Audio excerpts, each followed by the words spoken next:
கட்சியை கலைப்பதற்காக அவர் சினிமாவை விட்டுட்டே வந்தார். விஜயினுடைய அரசியல் பயணத்தை வந்து யாராலும் தடுக்க முடியாது. ஆனால் என்னன்னா விஜயினுடைய அரசியல் சில பேரை வந்து கதிகலங்க வச்சிருக்கு. இன்னும் சொல்ல போனால் 40 வருஷம் 50 வருஷம் கட்சி நடத்துகிற நமக்கே விஜயினுடைய வருகை வந்து ஒரு பெரிய முட்டுக்கட்டையாக மாறிடுச்சு. நம்ம அரசியல் எதிர்காலத்தையே காலி பண்ணுற மாதிரி வளர்ந்துட்டாரேங்கிற ஒரு வைத்தறிச்சல்ல. இந்த கந்தசாமி படத்தில் வந்துட்டு ஒரு பஸ்ஸு, ஒரு வில்லனை சார்ந்த ஒரு பெண்ணுங்கிற மாதிரியான ஒரு வடிவமைப்பு இருக்கு இல்லையா, அதை அப்படியே விஜயோட பொறுத்துறாங்க. ஒரு கேரவானில் வந்து ஒரு நடிகை இருக்கானாலே அங்கே ஒரு நடிகை இருப்பாங்கிற அந்த கற்பனை இருக்குல்ல, அது வந்து ரொம்ப ரொம்ப கேவலமானது, அபத்தமானது. ஒரு நடிகையோட இருக்கணும்னு ஆசைப்பட்டா அவன் எதுக்குங்க ஒரு பொது இடத்துல இருக்கிற கேரவானில் அவளை கூப்பிட்டு உட்கார வச்சிருக்கணும்? நீங்களே யோசிச்சு பாருங்க. ஏன்னா அவங்க நினைச்சா வெளிநாடு கூட்டிட்டு போகலாம், அல்லது வெளியூர் கூட்டிட்டு போகலாம், வெளி மாநிலம் கூட்டிட்டு போகலாம், அல்லது சென்னையிலேயே எத்தனையோ வந்து நட்சத்திர விடுதிகள்லாம் இருக்கு, சாமானிய மக்கள் போக முடியாத பல ஹோட்டல்கள்லாம் இருக்கு, பல ஹீரோக்கள் அங்கே மாசக்கணக்கில் ரூம் போட்டு தங்கியிருக்கிறதெல்லாம் நம்ம கேள்விப்படுறோம்.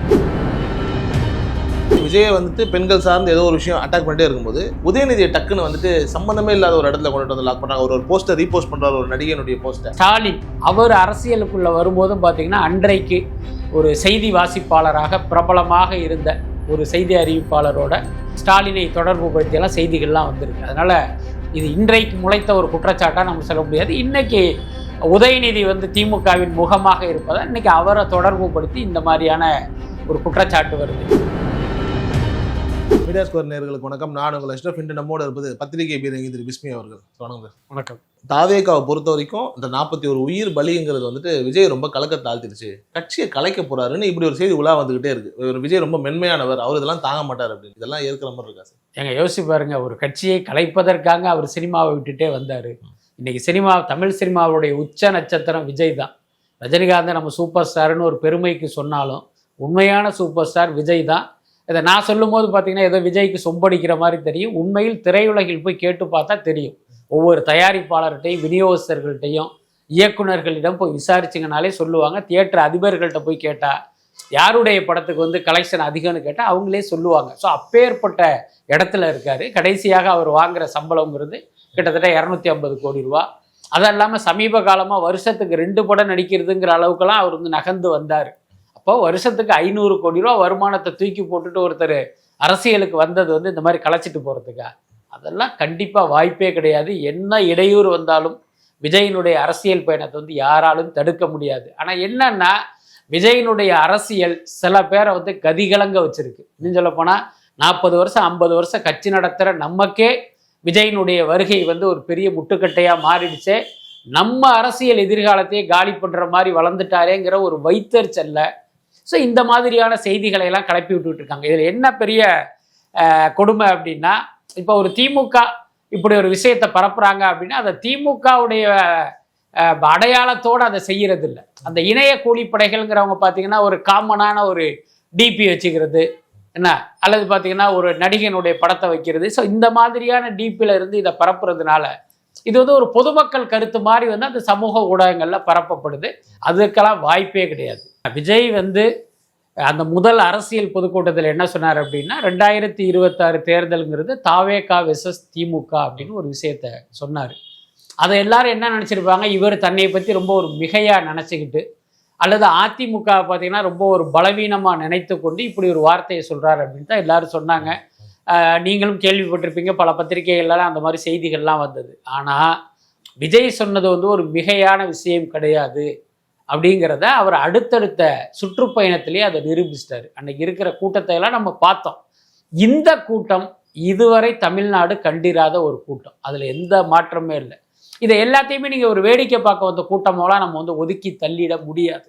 அது விஜய் மீது நம்பிக்கை வைத்தவர்களுடைய கூட்டம் அப்படிங்கிறதை நம்ம கணக்கில் எடுத்துக்கணும். அப்போ திமுகவுக்கு வந்து ஏன் இந்த கலக்கம்? ஏன்னா அவங்க வந்து அதிமுகவை நினைச்சு பெருசாக பயப்படலை. என்ன காரணம்னா, எடப்பாடிங்கிறவர் ஒரு பலவீனமான தலைவர்.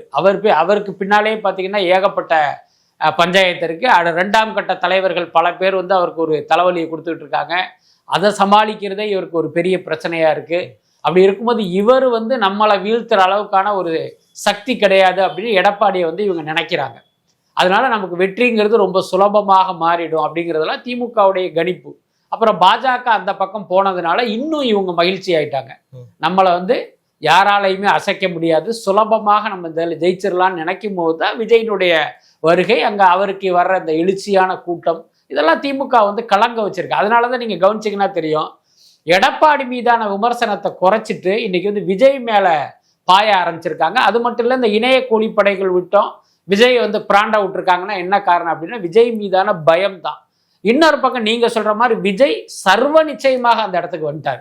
என்ன காரணம்னா இன்னைக்கு பல கருத்து கணிப்புகளுடைய முடிவுகள் ஒவ்வொரு முறை எடுக்கும் போதும் பார்த்தீங்கன்னா விஜயினுடைய அந்த செல்வாக்கு அப்படிங்கிறது பல மடங்கு அதிகரிச்சுக்கிட்டே இருக்கிறத வந்து பார்க்க முடியுது. ஒரு பத்திரிகையாளர் துக்ளக் இதயான்னு பேர், அவர் என்னுடைய தனிப்பட்ட முறையில் என்னுடைய நண்பரும் கூட, அவர் வந்து பல தொகுதிகளில் போய் சர்வே பண்ணுறாரு. அவருடைய வேலையே வந்து சர்வே எடுக்கிறது தான்.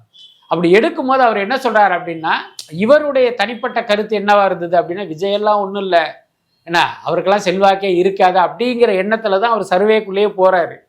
போய் பார்த்தா பல ஊர்களில் வந்து விஜயினுடைய செல்வாக்குங்கிறது எங்கேயோ இருக்கு. ஏன்னா அப்போ சொல்றாரு, இன்னைக்கு பார்த்தீங்கன்னா விஜய் வந்து இந்த தேர்தலில் வந்து ஒரு முக்கியமான ரோல் பண்றாரு அப்படிங்கிற ஒரு முடிவை வந்து அவர் சொல்றாரு. ஸோ இதுதான் நிலவரம்.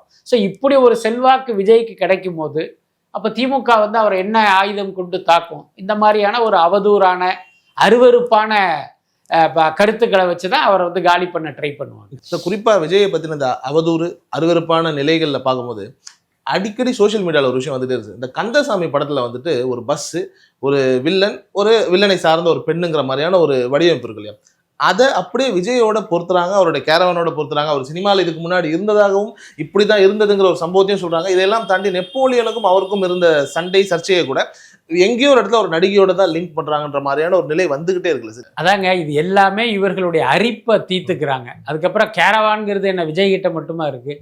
எல்லா நடிகர்களும் படப்பிடிப்பில் பயன்படுத்துறது கேரவான் தான். அப்புறம் கேரவான்ங்கிறது என்ன? ஒரு நடமாடும் சொகுசு அறை, அவ்வளவுதான். அது உள்ளார யாராவது போயிருக்காங்களா? எப்படி இருக்கும் அப்படின்னா, ஒரு சின்னதாக இந்த இவ்வளோ வரத்து ஒரு 10க்கு 10க்கு ஒரு ஹால் மாதிரி இருக்கும். அதுக்கப்புறம் பார்த்தீங்கன்னா ஒரு பெட்ரூம் இருக்கும், ஒரு கழிவறை இருக்கும், இவ்வளோதான் இருக்கும். அதில் அது டிவி, ஒரு டைனிங் டேபிள், இதெல்லாம் இருக்கும். இதுக்கு மேலே அதில் ஒன்றுமே கிடையாது. இதை தான் எல்லா நடிகர்களும் பயன்படுத்துகிறாங்க, விஜயும் பயன்படுத்துகிறாங்க. நீங்கள் சொல்கிற அந்த கந்தசாமி படத்தில் அந்த கேரவானை வந்து அந்த பணம் பதுக்குவதற்கும் அதுக்குள்ளார ஒரு அழகியை வச்சு ஏதோ ஒரு பாட்டு கூட இருக்கும். அதை வந்து எப்படி நீங்கள் விஜயோட பொருத்த முடியும்? அதுக்கப்புறம் அந்த நெப்போலியன் விவகாரம் என்னன்னு யாருக்காவது தெரியுமா? யாருக்குமே தெரியாது. இன்னொரு விஷயம் சொல்கிறேன், கடந்த காலத்தில் போய் பார்த்தா இந்த விஷயத்தை வந்து முதல்ல வந்து பதிவு பண்ணதே நான் தான். நைட்டு 2 மணிக்கு அந்த சம்பவம் ஏவிஎம்ல நடக்குது. அடுத்த நாள் 9 மணிக்கு அந்த தகவல் எனக்கு தெரியுது. நான் 10 மணிக்கு என்னுடைய வெப்சைட்ல எழுதுறேன் என்ன நடந்ததுன்னு சொல்றேன். போக்கிரி படத்துல நெப்போலியன் நடிக்கிறாரு. அப்ப என்னன்னா, நெப்போலியனுடைய கெஸ்ட் ஒருத்தர் வந்திருக்காரு, நெப்போலியனுடைய நண்பர்னு வச்சுக்கோங்க. இப்ப விஜய் என்ன பண்ணிட்டாரு அப்படின்னா, அவருடைய ஷூட்டிங் முடிஞ்சு அவர் கேரவானுக்குள்ள போயிட்டாரு. ட்ரெஸ் சேஞ்ச் பண்ணிட்டு அவர் வீட்டுக்கு கிளம்ப போறாரு. இப்போ அவர் எப்பயுமே கேரவானில் பார்த்தீங்க அப்படின்னா ஆர்டிஸ்ட் உள்ளே இருப்பாங்க, வெளியில் வந்து அவங்களுடைய உதவியாளர்கள் இருப்பாங்க. ஏன்னா யாருமே டப்புன்னு திறந்துட்டு போயிடக்கூடாதுல்ல. அந்த மாதிரி விஜயினுடைய உதவியாளர்கள் அந்த கேரவான் அந்த கதவு வாசலில் நின்றுட்டு இருக்காங்க.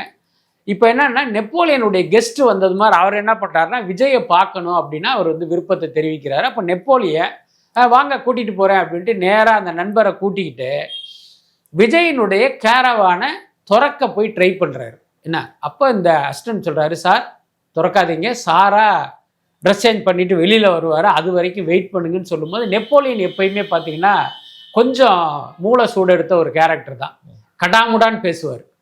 எதிராளி யார் அந்த இதுவே அவருக்கு இருக்காது. அவர் என்னமோ பெரிய ஒரு பண்ணையார் மாதிரி தான் பேசுவார். அன்னைக்கு என்ன பண்ணிட்டாருன்னா, இந்த அசிஸ்டண்ட்டை வந்து அவர் பயங்கரமாக திட்ட ஆரம்பிச்சிட்டார், ஒருமையில், அப்புறம் ஆபாச வார்த்தையில். இன்னொன்று நெப்போலியன் குரல் பார்த்தீங்கன்னா கொஞ்சம் ஹை பிச்சாக தான் இருக்கும். பயங்கரமாக இதை பண்ணி பேச ஆரம்பித்தோன்னே என்ன பண்ணிட்டாரு, உள்ளே இருந்த விஜய்க்கு வந்து இந்த சத்தம் கேட்டு அவர் என்னமோ ஏதோன்னு பதறி போய் அவர் கதவை திறக்கிறாரு. என்னன்னு பார்த்தா நெப்போலியன் சொல்கிறார், என்ன விஜய் உங்கள் அசிஸ்டன்ட் வந்து என்னை உள்ளே விட மாட்டேன்றான், என்ன ஆய்வுன்னு பயங்கரமாக கத்துறாரு. டக்குன்னு என்னப்பான்னு கேட்குறாரு இந்த பையன்கிட்ட. சொல்கிறார், இல்லை சார் வந்து கதவை திறந்தாரு, நீங்கள் வர்ற வரைக்கும் வெயிட் பண்ணுங்கன்னு சொன்னேன். அதுக்கு அவர் கண்ணாப்புன்னு திட்ட ஆரம்பிச்சிட்டார். அப்படிங்கும்போது விஜய் என்ன பண்ணார், நெப்போலியனை பார்த்து, அவர் ஒரு சீனியர் ஆர்டிஸ்டாக இருந்தாலும், சார் நீங்கள் எப்படி அவனை போய் திட்டலாம், அவன் வந்து என்னுடைய அசிஸ்டண்ட்டு, நான் சொல்லித்தான் அவன் இதை பண்ணிக்கிட்டு இருக்கான், எதா இருந்தாலும் என்கிட்ட தானே நீங்கள் சொல்லியிருக்கணும், எதுக்கு வந்து நீங்கள் அவரை அந்த பையனை வந்து நீங்கள் இது பண்ணீங்க அப்படின்னு சொல்லிட்டு அவரை வந்து கடுப்படிச்சிடுறாரு. இதுதான் நடந்தது. விஜய் வந்து இந்த சம்பவம் நடக்கும்போது பார்த்தீங்கன்னா அங்கே ஒரு சின்ன கூட்டம் கூடிடுது. கூட்டம்ங்கிறது அந்த படப்பிடிப்பு குழுவினர் தான். அவ்வளவு பேர் முன்னால் நம்மளை வந்து இந்த மாதிரி நோஸ் கட் பண்ணிட்டாருன்னு நெப்போலியன் வந்து வருத்தப்பட்டுட்டு அப்படி போயிடுறாரு.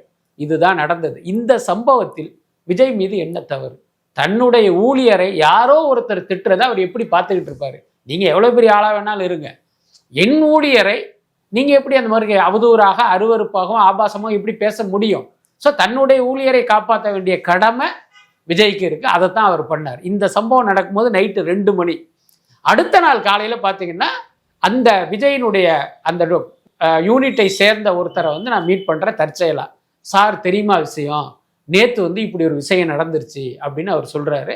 அதுக்கு அடுத்த நாள் நான் அதை செய்தியாக ஆக்கினேன். ஆனால் அன்னைக்கெல்லாம் யாருமே இதை பற்றி பேசலை.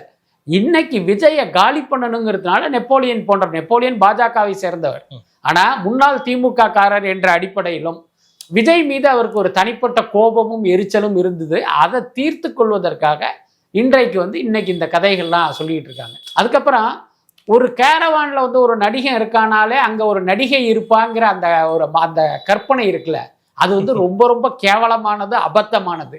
நான் என்ன கேட்குறேன், ஒரு நடிகன், விஜயை விட்டுருங்க, பொதுவாகவே ஒரு நடிகன் ஒரு நடிகையோட இருக்கணும்னு ஆசைப்பட்டா அவன் எதுக்குங்க ஒரு பொது இடத்துல இருக்கிற கேரவானில் அவளை கூப்பிட்டு உட்கார வச்சிருக்கணும்? நீங்களே யோசிச்சு பாருங்க.